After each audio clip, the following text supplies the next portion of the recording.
Friends, welcome to Nanya classes. So आज की इस वीडियो में हम एनसीईआरटी क्लास 7 ज्योग्राफी का चैप्टर 6 पढ़ने वाले हैं, human environment interactions, the tropical and the subtropical reason.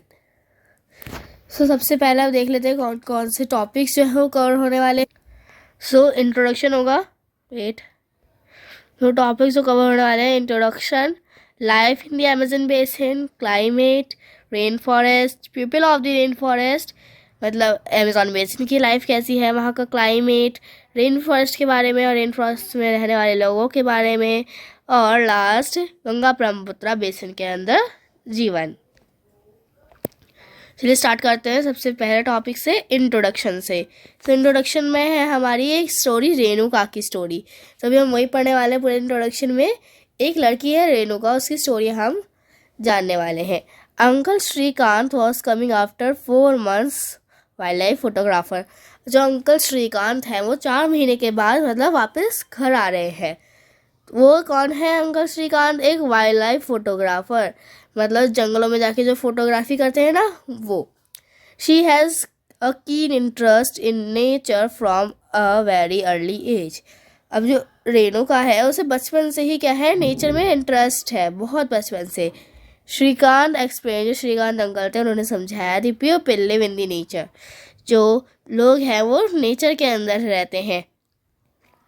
May be different in appearance, मतलब वो दिखने में अलग हो सकते हैं, but share some basic common needs, पर वो some basic and common needs को मतलब शेयर करते हैं। सबकी कॉमन नीड्स होती हैं, बेसिक नीड्स होती हैं, जैसे कि shelter, clothing, food, help, family, जैसे कि रहने के लिए घर, पहनने के लिए कपड़े और खाना खाने के लिए, और अपनी फैमिली की मदद करना, ये सब उनकी बेसिक नीड्स होती हैं। In chapter 8, 9 and 10 we will learn about different natural reasons of the world। और chapter 8, 9 और 10 में हम जानेंगे natural reasons, पूरे वर्ल्ड के कुछ नेचुरल रीजन्स के बारे में। यहाँ हम सब ट्रॉपिकल और ट्रॉपिकल के बारे में पढ़ेंगे। हो सकता है आगे वाले चैप्टर में हम किसी और रीजन के बारे में पढ़ें। रीजन मतलब होता है क्षेत्र। नेक्स्ट है हमारा life in the Amazon basin. Next topic, tropical region lies near the equator. अब जो ट्रॉपिकल रीजन है वो इक्वेटर के पास पड़ता है। It is referred as the equatorial region, और इसे इक्वेटोरियल रीजन भी कहा जाता है, जहाँ अमेजोन रिवर फ्लो करती है, यहाँ पे अमेजोन रिवर बहती है। So okay, sorry for that mistake. देखिए यहाँ पे हमारी अर्थ है,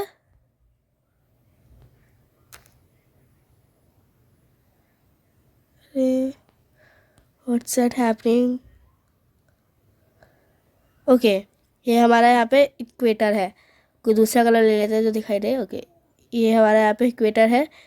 यहाँ से 10 डिग्री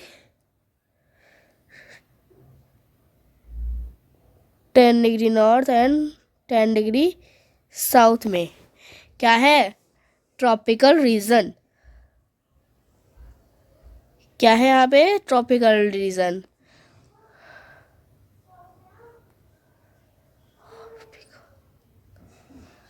रीजन क्यों है यहाँ पे, मतलब सबसे ज़्यादा सर्दी गर्मी होती है, क्योंकि यहाँ पे हमारा सन हो गया जैसे, तो सन की रेज यहाँ पे सीधी पड़ती है इस जगह पे, है ना। और से आप टॉर्च का भी एक बेस्ट एग्जांपल ले सकते हो। यहाँ से सन की रेज सीधी पड़ती हैं, और जैसे हम ऊपर जाते हैं तो थोड़ी सी टिल्टेड होनी शुरू हो जाती है, और कहीं कहीं एरिया में तो ये पहुंच ही नहीं पाती, like north pole and south pole में। Okay, it flows in the mountain to the west and reaches the Atlantic ocean to the east. अब ये वेट देखिए, यहाँ पे ये कहाँ है, साउथ अमेरिका में है ये अमेजन रिवर, जैसे कि ये है। तो यहाँ पे क्या है, एंडीज नाम के माउंटेन्स है, तो ये यहाँ से बहती है। आपने देखा ही होगा, ज़्यादातर आप सीनरी वगैरह बनाते हो तो माउंटेन से ही रिवर बहती जाती है। तो ये यहाँ ईस्ट से बहती है, वेस्ट में अटलांटिक ओशन में जाके मिल जाती है, सॉरी ईस्ट में अटलांटिक ओशन में जाके मिल जाती है, माउंटेन वेस्ट में है। यहाँ पे आपको एक फ़ोटो भी दिखाई दे रखी है अमेजॉन रिवर की। और हाँ, एक और बता दें कि जो अमेजन रिवर है, वेट, तो ये अमेजन रिवर है वो वर्ल्ड की सबसे लार्जेस्ट रिवर है। ओके, वर्ल्ड की सबसे लार्जेस्ट रिवर है अमेजन। और ये भी ध्यान रखिएगा, ये लार्जेस्ट है मतलब चौड़ाई में ज़्यादा है और लंबाई में ज़्यादा वर्ल्ड की। मैं आपको बता देती हूँ अभी, याद रखिएगा, इसे कभी बार पूछा जा चुका है ये।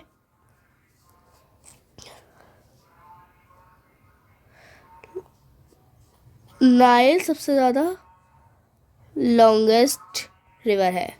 कौन सी है, याद रखिएगा, नाइल। अमेजन सबसे ज़्यादा चौड़ी है और NILE सबसे ज़्यादा लंबी है। चलिए आगे बढ़ते हैं। ओके, हम पढ़ रहे हैं रिवर के माउथ के बारे में। क्या होता है रिवर का mouth? The place where the river flows into another body of water, उसे रिवर का माउथ कहते हैं। जैसे कि यहाँ पे भी आपको फोटोज दिखाई गई है, देखिए, जैसे कि अनदर बॉडी है, वाटर की एक अनदर बॉडी है, ओशन है समझ लीजिए। ठीक है, तो यहाँ से जब ये वेरियस रिवर्स और उनकी ट्रिब्यूटरी ऐसे यहाँ पे आके मिल जाती हैं, तो ये तो यहाँ पे फॉर्म होता है, ये होता है वहाँ रिवर का माउथ। ये देख सकते हैं आप, जहाँ पे ये दूसरी रिवर में जाके मिल रही है, वो होता है रिवर का mouth. Now numerous tributaries join Amazon river to form Amazon basin. अब अमेजन रिवर को बहुत सारी ट्रिब्यूटरीज जो अपना पानी भी यहाँ पे ट्रिब्यूट करती है, वो अमेजन रिवर में आके मिल जाती है। Like suppose this is the Amazon river, okay, and बहुत सारी ट्रिब्यूटरीज इसमें आके मिल जाती हैं जो मिल के एक अमेजन बेसिन बनाती है, जो पूरे बहुत बड़े एरिया में फैली हुई है। ये the river basin drain portion of Brazil, parts of Peru, Bolivia, Ecuador, Colombia and small part of Venezuela. इसमें आपको बता रखा है कि जो बेसिन है वो कहाँ कहाँ तक फैला हुआ है। ब्राज़ील के पोर्शन में, मतलब मेनली वो ब्राज़ील में है, पार्ट्स ऑफ पेरू, पेरू के कुछ पार्ट्स में, बोलिविया, इक्वाडोर, कोलंबिया और कुछ पार्ट वेनेजुला के में भी वो फैला हुआ है। यहाँ पे आपको दिखा रखा है Amazon rain forest of Brazil. मैंने कहा ना, ब्राज़ील में, मेन ब्राज़ील में ही है, पर ये बहुत बड़े एरिया में फैला हुआ है, तो इसलिए ये और भी कुछ स्टेट्स में इसके पार्ट्स हैं। यहाँ पे आप देख सकते हैं कितना ज़्यादा थिक फॉरेस्ट, घना फॉरेस्ट है ये। अब हम क्लाइमेट के बारे में पढ़ेंगे। सेकंड टॉपिक हमारा climate, Amazon basin stretches on the equator with hot and wet climate throughout the year. अब अमेजन बेसिन में पूरे साल क्या होता है, हॉट एंड वेट क्लाइमेट होता है। हॉट मैंने आपको बताया क्योंकि ट्रॉपिकल रीजन में है, सन की रेज सीधी पड़ती है, और वेट इसलिए क्योंकि जब सन की रेज ज़्यादा होंगी, यहाँ पे ज़्यादा हीट होगी, तो क्या है, ज़्यादा इवेपोरेशन होगी, ज़्यादा इवेपोरेशन होगी तो ज़्यादा प्रिसिपिटेशन होगी। ओके, तो इसलिए यहाँ पे बारिश भी होती है। Both equally day and night are hot and humid, और डे और नाइट दोनों ही मतलब हॉट भी होते हैं और ह्यूमिड भी होते हैं। Rains almost every day, skin feels sticky, और जो बारिश है वो लगभग रोज ही होती है, और जो स्किन है वो बहुत ज़्यादा स्टिकी फील करती है क्योंकि ह्यूमिड इन्वायरमेंट होता है। Without any warning it pores heavily, मतलब बिना किसी वार्निंग के बहुत तेज़ बारिश होती रहती है यहाँ पे। अब डे के टेम्परेचर की बात करें तो डे का टेम्परेचर हाई होता है, मतलब गर्मी होती है, और बहुत ही हाई ह्यूमिडिटी भी होती है। नाइट का टेम्परेचर लो होता है, पर क्या है, ह्यूमिडिटी हाई ही रहती है। अब हम रेन फॉरेस्ट के बारे में पढ़ेंगे। Rain forest, due to heavy rain in this region thick forest grow. अब जैसे कि हमने पढ़ा अभी आगे क्लाइमेट के में कि बहुत ज़्यादा बारिश होती है यहाँ पे, तो क्या है, थिक फॉरेस्ट, हैवी रेन की वजह से इस रीजन में, इस क्षेत्र में बहुत ज़्यादा थिक फॉरेस्ट ग्रो है, but sunlight does not enter. अब जब बड़े थिक फॉरेस्ट ग्रो हो जाएंगे तो सनलाइट अंदर नहीं आ पाएगी। क्या है, सनलाइट अंदर नहीं आ पाएगी। The ground remain dark and damp, और जो ग्राउंड है, ग्राउंड लेवल जो है वो डार्क और डैम्प ही रहेगा। Only shade tolerant vegetation grow here, मतलब जो शेड में उग सकती है, जो छाँव में उग सकती है, बस वही वेजिटेशन यहाँ पे ग्रो करेगी। उसके एग्जांपल्स भी हमें यहाँ दे रखे हैं, लाइक ऑर्चिड्स, ब्रोमिलेट्स या फिर प्लांट पैरासाइट्स। अब यहाँ पे पिक्चर है ये, this is orchids and this is bromeliads. Okay, ये हमारे प्लांट पैरासाइट की भी आपको एक पिक्चर दे रखी है। ये भी एक आपने साइंस में पढ़ा होगा, एक क्या होता है, पिक्चर प्लांट होता है, निफेंथीस भी जिसे कहा जाता है। वो भी इसके टाइप का तो नहीं होता, बट वो भी इंसेक्ट ईटिंग प्लांट होता है और ये भी पैरासाइट्स को खाते हैं। Okay, rain forest are rich in fauna. अभी रेन फॉरेस्ट के बारे में बात चल रही है यहाँ पे। Rain forest are rich in fauna. Fauna मतलब वहाँ के एनिमल्स एंड फ्लोरा वहाँ की वेजिटेशन। अब जो रेन फॉरेस्ट है वो फौना में बहुत ज़्यादा रिच है, मतलब वहाँ पे बहुत अलग अलग तरीके के एनिमल्स पाए जाते हैं। और बर्ड्स कौन से पाए जाते हैं, like toucans, humming bird and bird of paradise. These birds eat plenty hair along with creates loud sound in the forest. अब ये जो बर्ड्स हैं ये यहाँ पे क्या है, प्लेंटी खाती हैं एक तरीके की, मतलब हो सकता है कोई क्रॉप हो और यहाँ पे फॉरेस्ट में बहुत ज़्यादा लाउड साउंड भी क्रिएट करती है। यहाँ पे एनिमल्स कौन से पाए जाते हैं, monkeys, sloth, tapirs, reptiles, snake, crocodiles, pythons, anaconda, boa, ये सारे यहाँ पे एनिमल्स पाए जाते हैं। और यहाँ पे आपको दे रखी है, ये है हमारी I think bird of paradise and this is humming bird and this is toucans. यहाँ पे इनके बहुत ज़्यादा वाइब्रेंट कलर होते हैं। And this is sloth. Tapir, ये अंट ईटिंग तापिर्स होते हैं जो बहुत छोटे छोटे होते हैं और ये अंट को खाते हैं, चींटियों को खाते हैं। And this is boa, type of snake. यहाँ पे स्नेक्स, रेप्टाइल्स बहुत ज़्यादा पाए जाते हैं क्योंकि यहाँ का ह्यूमिड क्लाइमेट होता है। It's a home of thousands of species of insects and fish too. ये इंसेक्ट की हज़ारों स्पीशीज़ का क्या है, घर है ये रेन फॉरेस्ट। और फिशों का भी, जैसे कि फ्लैश ईटिंग पिराना, फ्लैश को खाने वाली पिराना भी यहाँ पे पाई जाती है। It has rich and extra ordinary variety of life. यहाँ पे बहुत ज़्यादा रिच मतलब बहुत ज़्यादा एक्स्ट्रा ऑर्डिनरी वेराइटी, अलग अलग तरीके के प्रकार पाए जाते हैं लाइफ के, जो कि आज से ज़्यादा तो हमने अब तक एक्सप्लोर ही नहीं कर पाए हैं हम, means world. People of the rain forest. अब हम बात करेंगे रेन फॉरेस्ट में रहने वाले लोगों की। People clear some patch of forest and grow food, hunt and fish along the river. अब जो यहाँ पे रहते हैं वो कुछ हिस्से को खाली कर लेते हैं वहाँ पे फॉरेस्ट के और वहाँ पे फूड को ग्रो करते हैं। ओके, और वहाँ पे हंटिंग भी करते हैं, मतलब जंगल है तो हंटिंग भी करते होंगे। और रिवर के पास, मतलब जहाँ पे रिवर होती होगी उसके पास जाके फिशिंग भी करते होंगे। Women take care of the crops and family. और जो वहाँ की वुमेन होती होंगी वो क्या है, क्रॉप्स की, मतलब जो उगाए हैं प्लांट्स खाने के लिए, उसकी देखभाल करती होंगी और फैमिली की भी। और कौन कौन से क्रॉप्स उगाए जाते हैं ये भी देख लीजिए, tapioca, pineapple, sweet potato and extra. यहाँ पे हमें पिक्चर भी देख रखी है, this is tapioca, okay, this is sweet potato and this is pineapple. They practice slash and burn. वो प्रैक्टिस करते हैं स्लैश एंड बर्न को, उसकी भी हमें यहाँ दिखाई दे रखी है, देखिए, हेलो, स्लैश को बर्न करते हैं, स्लैश एंड बर्न, काटते हैं फिर जला देते हैं, इसको प्रैक्टिस करते हैं। स्टेपल फूड वहाँ का मैनियोको है, जिसे कसावा भी कहा जाता है, जो कि पोटैटोज की तरह ग्राउंड के अंदर उगता है। Also eat queen ants, eggs, coffee, maize, cocoa.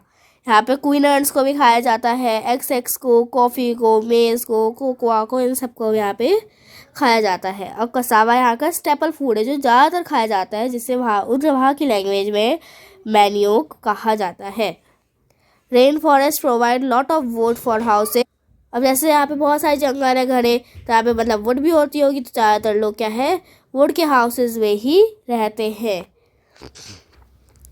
और वहाँ के जो वुड के हाउसेज है कुछ बी हाइव टाइप के होते हैं, जैसे मधुमक्खियों का छत्ता होता है ना, मधुमक्खियों के घर की तरह ही होते हैं, जिसे मलोका भी कहा जाता है वहाँ की लैंग्वेज में, मलोका। ओके यहाँ पे और दे सम लिव्स इन टैच्ड, वहाँ पे कुछ लोग टैच्ड हाउसेस में रहते हैं, कुछ लार्ज अपार्टमेंट्स जैसे हाउसेस में रहते हैं जिन्हें मलोका भी कहा जाता है, जिनकी स्लैंटिंग रूफ होती है। ओके ये हमारे दिखा रखे कसावा कैसा होता है, ये मेज कोकोआ। ओके ये अब life of people living in Amazon is also changing. अब जो अमेज़न में जो लोग रह रहे हैं उनकी लाइफ भी अब धीरे धीरे बदल रही है। At first they have to follow the river as a navigator to reach the forest. पहले क्या है, उन्हें रिवर को एज अ नेविगेटर मतलब रिवर के अलॉन्ग जाते जाते जैसे वो फॉरेस्ट तक पहुंच जाते थे। नेविगेटर मतलब एक पाथ है जहाँ से वो उनको रास्ता मिलता है कोई चीज़ का। पर 1970 में ट्रांस अमेज़न हाईवे बना जहाँ पे रेन फॉरेस्ट तक पहुँचना बहुत ज़्यादा आसान हो गया, जैसे कि आप इस पिक्चर में देख सकते हैं। ये वाला हाईवे बना। Aircraft and helicopter help too, और जो एयरक्राफ्ट है और जो हेलीकॉप्टर उन्होंने भी बहुत मदद करी वहाँ तक पहुँचने में। Like this is aircraft and this is helicopter. Indigenous population was pushed out and forced to settle in new areas where they continued to practice their way of farming. अब यहाँ पे बहुत सारी पॉपुलेशन को क्या है, धक्के मार के मतलब बाहर निकाल दिया गया, फोर्स करके बाहर निकाल दिया गया कि अब वो अपना सेटलमेंट किसी नए एरिया में जाके करें और अपनी वही प्रैक्टिस करते रहे कंटिन्यू फार्मिंग की। Developing activities are leading to gradual destruction of this diverse rain forest. अब जैसे जैसे डेवलपिंग एक्टिविटीज़ हो रही है जैसे जैसे क्या है यहाँ का मतलब रेन फॉरेस्ट धीरे धीरे ख़राब होता जा रहा है। जैसे कि आप देख सकते हैं पहले यहाँ पे पैसे लंग भी कहा जाता था इस रेन फॉरेस्ट को, पर क्या है धीरे धीरे ख़त्म होता जा रहा है। Large areas of Amazon is annually disappearing, और बहुत बड़ा एरिया अमेज़न का वो हर साल गायब हो रहा है। Okay The topsoil is getting washed away and lush green forests are becoming. अब जो यहाँ की टॉप सॉइल है वो क्या है धीरे धीरे वॉश होती जा रही है, यहाँ पे ग्रीन रेन फॉरेस्ट बनते जा रहे हैं। ओके एंड लास्ट टॉपिक है हमारा अब Ganga and Brahmaputra basin. Tributaries of Ganga and Brahmaputra together creates the Ganga Brahmaputra basin in the Indian सब कॉन्टिनेंट। अब जो ट्रिब्यूटरीज है गंगा ब्रह्मपुत्र की, मैंने आपको बताया पहले ट्रिब्यूटरीज क्या होती है, जो अपना भी पानी ला के रिवर्स छोटी छोटी उसमें ट्रिब्यूट करती है, वो होती है हमारी ट्रिब्यूटरीज। वो मिलके क्या है गंगा ब्रह्मपुत्र बेसिन बनाती हैं। यहाँ पे गंगा की स्पेलिंग गलत है तो आप इसे सही कर लीजिएगा। इंडियन सब कॉन्टिनेंट के अंदर है गंगा ब्रह्मपुत्र बेसिन, जो कि सब ट्रॉपिकल रीजन में है। इस चैप्टर में हम दो रीजन के बारे में पढ़ने वाले थे, ट्रॉपिकल एंड सब tropical region.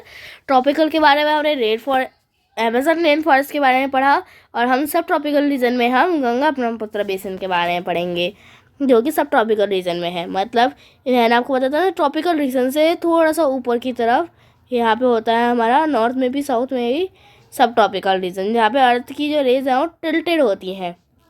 Okay tributaries of Ganga. अब गंगा की ट्रिब्यूटरीज कौन सी हैं, घाघरा, सन, चंबल, घंटक एंड कोसी, ये सब उसकी ट्रिब्यूटरीज है। जैसा कि आप यहाँ भी देख सकते हैं। फिर काई, this is Chambal and this is the Ganga. It में गंगा को बहुत ज़्यादा डीप कलर से इंडिकेट करें, दिस इज गंगा एंड उसकी tributaries. Oh, what is happening? This is Ganga and its tributaries. This is Chambal. This is the Sun, जो कि वाराणसी में है. And this is the Ghagra. This is the Ghandak. And there is also Hooghly Kolkata में. इसको आप याद रखिएगा, Hooghly Kolkata, because ये कोलकाता और हुगली मतलब क्वेश्चन भी बहुत बार पूछा है, प्रीवियस ईयर क्वेश्चन आए हैं कि मतलब हुगली रिवर पे कौन सा वो है स्टेट है, या फिर कोलकाता स्टेट कौन सी रिवर पे है। ऐसे ही बहुत बार घुमा के क्वेश्चंस आए हैं, तो इसको आप याद रखिएगा। और ब्रह्मपुत्र की भी बहुत सारी ट्रिब्यूटरीज हैं। The plains of Ganga, Ganga के प्लेन्स पे Brahmaputra, the plains of Ganga Brahmaputra mountain foot hills Ganga के plains, Brahmaputra mountains, foot hills और हिमालयाज और सुंदरबन डेल्टा भी यहीं पर है। और इस बेसिन में यहाँ के इनके मेन फीचर्स हैं। ये सारे यहाँ के मेन फीचर्स हैं।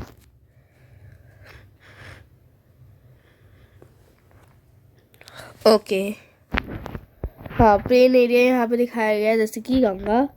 सपोज जैसे this is the Ganga river, और यहाँ का जो प्लेन एरिया है यहाँ पे ये सब ना।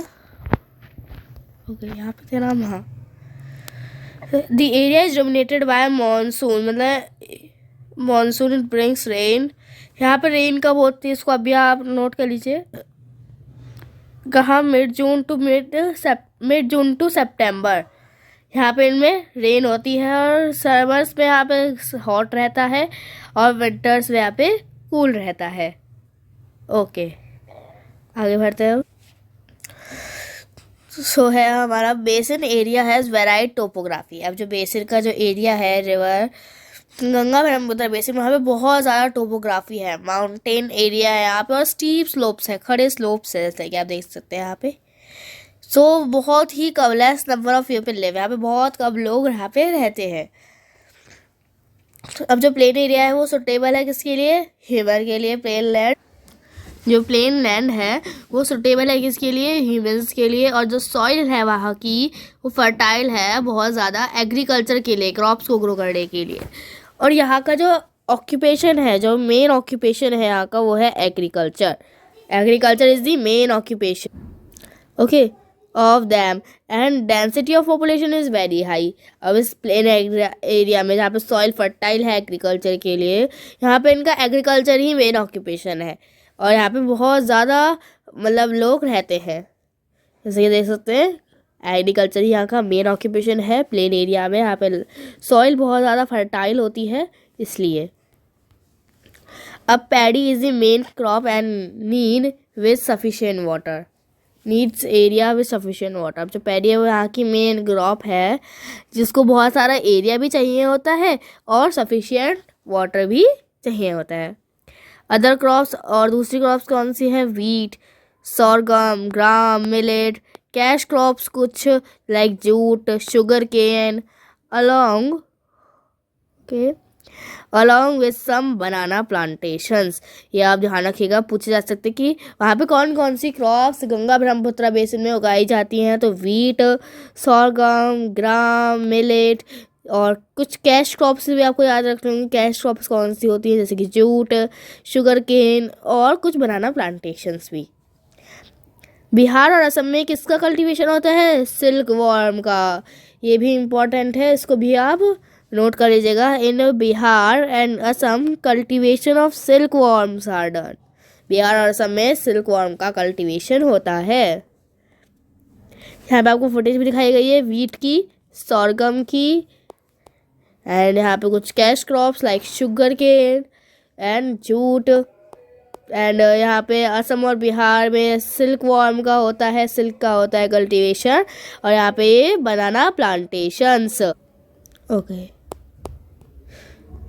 Vegetation is different everywhere according to the type of land forms. अब वेजिटेशन हर जगह की अलग अलग है, क्या, लैंड फॉर्म्स के अकॉर्डिंग सब जगह की वेजिटेशन अलग अलग। ओके, सो हमने अब सीखा कि लैंड फॉर्म्स जैसे अलग होते होंगे, कुछ फर्टाइल होते हैं, कुछ अलग होते हैं, ऐसी बहुत सारे डिफरेंट होते हैं लैंड फॉर्म्स। तो डिफरेंट वेजिटेशन वहाँ पे ग्रो करती है। ट्रॉपिकल, वहाँ पे एरिया में क्या है, गंगा ब्रह्मपुत्र बेसिन की हम बात कर रहे हैं यहाँ पे, तो वहाँ पे डेसिडियस ट्रीज ग्रो करते हैं, जैसे कि टीक हो गया, sal, peepal, along with bamboo groves. Okay, यहाँ पे आपको टीक की भी एक फुटेज दिखाई गई है। और यहाँ पे भी हम नीचे देखेंगे तो ये देखिए, ये बैम्बू होते हैं, ये जो आपको यहाँ पे दिखाई दे रहे हैं, and this is sal. Okay, और अब हमारा है इन उत्तराखंड सिक्किम, और उत्तराखंड में सिक्किम और एपी मतलब अरुणाचल प्रदेश में कॉन्फिरियस ट्रीज ग्रो करते हैं, जैसे कि पाइन हो गया, देवदार हो गए, फिर हो गए जो कि वहाँ पे देखे जाते हैं। Okay, because of the cool climate and steeps की वजह से, और वहाँ पे ठंडा वातावरण होता है, क्लाइमेट होता है, इसलिए। ओके, कहाँ पे ये ध्यान रखिएगा, उत्तराखंड में, सिक्किम में, अरुणाचल प्रदेश में कौन कौन से पाइन, देवदार फिर देखे जाते हैं।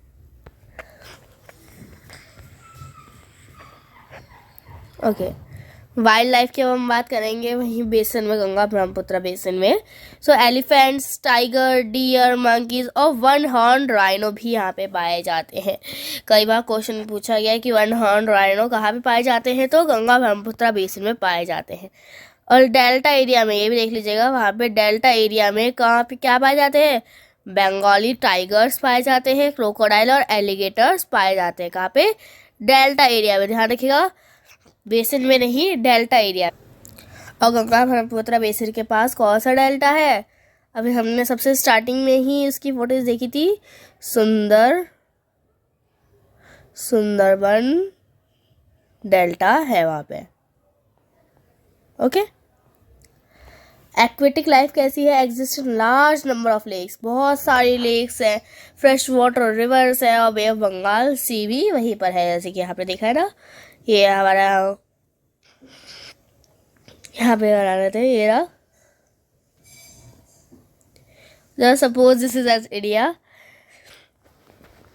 यहाँ पे हमारा वो गंगा ब्रह्मपुत्र का रीजन है, एंड यहाँ पे हमारा बे ऑफ बंगाल है। और यहाँ पे फिशेस भी पाई जाती है बहुत सारी। अगर यहाँ पे इतनी सारी एक्वेटिक लाइफ है, फ्रेश इतना सारा वाटर है, तो फिशेस भी होंगी। और वो कौन सी होती हैं, कैटला, रोहू, हिल्सा। और यहाँ का स्टेपल फूड भी क्या है, फिश और राइस ही यहाँ का स्टेपल फूड है। स्टेपल फूड क्या होता है, जैसे हमने पहले भी देखा था ना, मैनियॉक वहाँ का था, ऐसे स्टेपल फूड होता है जो वहाँ पे ज़्यादातर खाया जाता है। Okay, there are many cities and towns of Ganga Brahmaputra plain. अब जहाँ पे गंगा ब्रह्मपुत्र प्लेन है, वहाँ पे बहुत सारे सिटीज़ और टाउन्स हैं, इनका भी आपको नाम याद रखना होगा। इलाहाबाद, कानपुर, वाराणसी, लखनऊ, पटना और Kolkata, all with the population of more than 10 lakh are located along the river Ganga. अब देख लीजिए, इसको याद रखिएगा, गंगा के बैंक पे, मतलब गंगा के जैसे, just suppose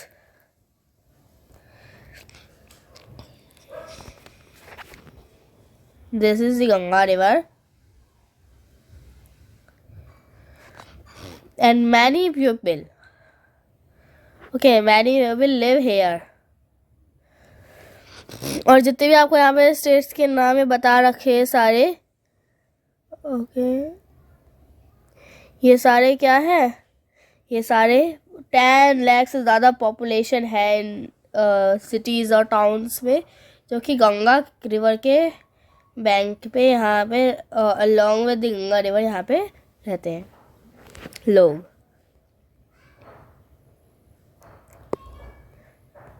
okay, waste water from these towns and industries is discharge into the rivers, lead to the population of the rivers, pollution of the river.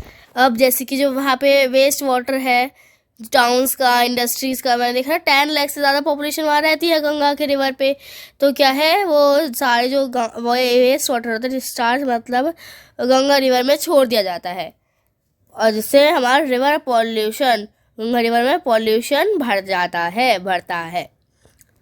4 ways of transport are well developed in Ganga Brahmaputra basin. Ganga Brahmaputra basin में 4 वे transport के 4 veg है जो कि बहुत ज़्यादा developed है। First, roadways, railways, waterways is an effective means of transport particularly along the river along with its many airports. वहाँ पे एयरपोर्ट्स भी हैं, रोडवेज भी है, रेलवेज भी है एंड वाटरवेज भी है। देखा 4 वेज है ना वहाँ पे ट्रांसपोर्ट की, जो कि वेल डेवलप्ड है, क्योंकि देखिए यहाँ पे एयरपोर्ट्स भी बने हुए हैं गंगा ब्रह्मपुत्र बेसिन में, क्योंकि ध्यान रखिएगा अमेजॉन बेसिन में नहीं, गंगा ब्रह्मपुत्र बेसिन में। नाउ हमारा लास्ट हमें देखेंगे tourism is another important activity. अब टूरिज्म एक और इम्पॉर्टेंट एक्टिविटी है। लाइक हम देखेंगे कि अब कौन सी चीज़ कहाँ पर पाई जाती है। लाइक बुद्धिस्ट स्तूपास कहाँ पे है, यूपी और बिहार में है। लखनऊ में क्या है, इमाम बाड़ा है। असम में कजरिंगा है। मनास में क्या है, वाइल्ड लाइफ नेक्चुरी है, मतलब में बहुत सारी वाइल्ड लाइफ्स है। और अरुणाचल प्रदेश में क्या है, ट्राइबल कल्चर और वर्दी विजिट। और ताजमहल किस में है, आगरा में है, रिवर यमुना के बैंक पे। ओके, रिवर यमुना के बैंक पे आगरा, सॉरी ताजमहल भी है आगरा में। तो इसी के साथ हमारा पूरा चैप्टर अब ख़त्म होता है। ओके, सो अगली वीडियो में हम इसके एनसीईआरटी सॉल्यूशंस को डिस्कस करेंगे। सो आज की वीडियो में बस इतना ही, मिलते हैं अगली वीडियो में इसके सॉल्यूशंस के साथ। Bye bye.